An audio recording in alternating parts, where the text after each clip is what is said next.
রাধে রাধে। প্রত্যেকে একাদশী পালন করুন এবং প্রতিটি একাদশীতে নির্দিষ্ট একাদশী মাহাত্ম্য শ্রবণ করুন, কীর্তন করুন।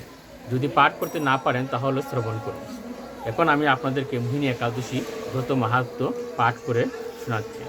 মোহিনী একাদশী পূর্বপুরাণে বৈশাখ শুক্লপক্ষের মোহিনী একাদশী ব্রত মাহাত্ম্য বর্ণনা করা হয়েছে।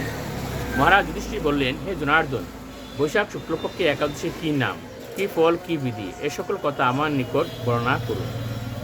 উত্তরে ভগবান শ্রীকৃষ্ণ বললেন, হে ধর্মপুত্র, আপনি আমাকে যে প্রশ্ন করেছেন, পূর্বে শ্রীরামচন্দ্র বশিষ্ঠের কাছে সে একই প্রশ্ন করেছিলেন। তিনি জিজ্ঞাসা করেছিলেন, হে মুনিবর, আমি জনক নন্দিনী সীতার বিরহজনিত কারণে বহু দুঃখ পাচ্ছি, তাই একটি উত্তম ব্রতের কথা আমাকে বলুন, যার দ্বারা সর্বপাপ ক্ষয় এবং সর্বদুঃখ বিনষ্ট হয়। এই কথা শুনে বশিষ্ঠদেব বললেন, হে রামচন্দ্র, তুমি উত্তম প্রশ্ন করেছ। যদিও তোমার নাম গ্রহণেই মানুষ পবিত্র হয়ে থাকে, তবুও লোকের মঙ্গলের জন্য তোমার কাছে সর্বশ্রেষ্ঠ পরম পবিত্র একটি ব্রতের কথা বলছি। বৈশাখ মাসে শুক্লপক্ষে একাদশী মোহিনী নামে প্রসিদ্ধ। এই ব্রত প্রভাবে মানুষের সকল পাপ, দুঃখ ও মোহজাল অচিরেই বিনষ্ট হয়।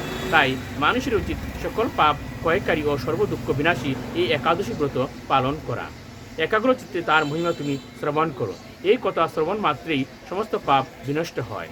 পবিত্র সরস্বতী নদীর তীরে ভদ্রাবতী নামে এক সুশুবনা নগরী ছিল। চন্দ্রবংশজাত দ্যুতিমান নামে এক রাজা সেখানে রাজত্ব করতেন। সেই নগরীতেই ধনপাল নামে এক বৈশ্য বাস করতেন। তিনি ছিলেন পুণ্যকর্মা ও সমৃদ্ধশালী ব্যক্তি। তিনি নলকূপ, জলাশয়, উদ্যান, মঠ ও গৃহ ইত্যাদি নির্মাণ করে দিতেন। তিনি ছিলেন বিষ্ণুভক্তি পরায়ণ ও শান্ত প্রকৃতির মানুষ। সুমনা, দ্যুতিমান, মেধাবী, সুকৃতি ও দৃষ্টবুদ্ধি নামে তার 5 জন পুত্র ছিল। পঞ্চম পুত্র দৃষ্টবুদ্ধি ছিল অতি দুরাচারী। সে সর্বদা পাপ কার্যে লিপ্ত থাকত। পরস্ত্রী সঙ্গী, বেশ্যাসক্ত, লম্পট ও দুধক্রীড়া প্রভৃতি পাপে সে অত্যন্ত আসক্ত ছিল। দেবতা, ব্রাহ্মণ ও পিতামাতার সেবায় তার একেবারেই মতি ছিল না।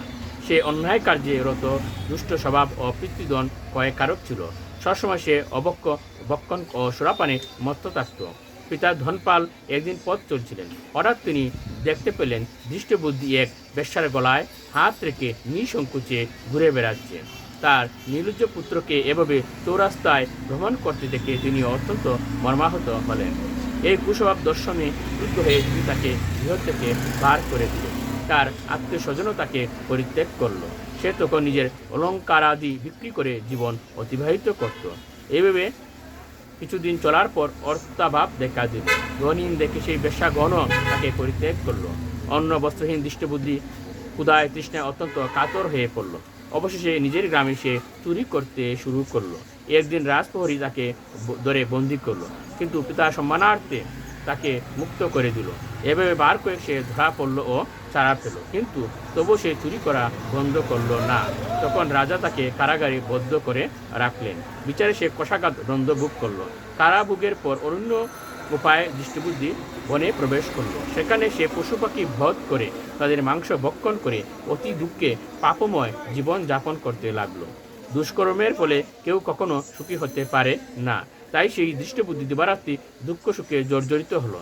এভাবে অনেক দিন অতিবাহিত হলো। পুণ্য ফলে সহসা একদিন সে কৌডিন্য ঋষির আশ্রমে উপস্থিত হলো।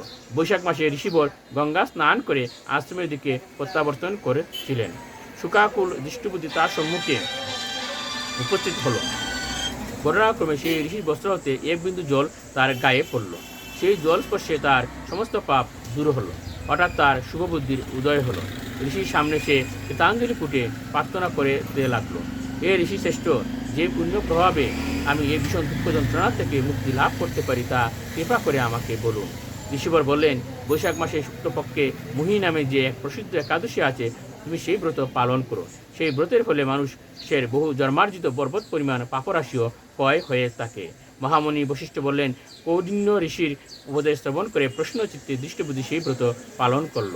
এ মহারাজ রামচন্দ্র এই ব্রত পালনে সে নিষ্পাপ হল, দিব্য দেহে লাভ করল। অবশেষে গরুরে আরোহণ করে সকল প্রকার উপদ্রবহীন বৈকুণ্ঠ ধামে ভ্রমণ করল। হে রাজন, ত্রিলোকে মোহিনী ব্রত থেকে আর শ্রেষ্ঠ ব্রত নেই। যজ্ঞ, তীর্থস্থান, দান ইত্যাদি কোনো পুণ্যকর্মই এই ব্রতের সমান নয়। এই ব্রত কথার শ্রবণ কীর্তনে সহস্র গোদানের ফল লাভ হয়। প্রত্যেকেই প্রতিটি একাদশী ব্রত পালন করুন এবং একাদশী মাহাত্ম্য পাঠ ও শ্রবণ করুন। হরে কৃষ্ণ মহামন্ত্র জপ করুন এবং সুখী জীবন যাপন করুন। রাধে রাধে।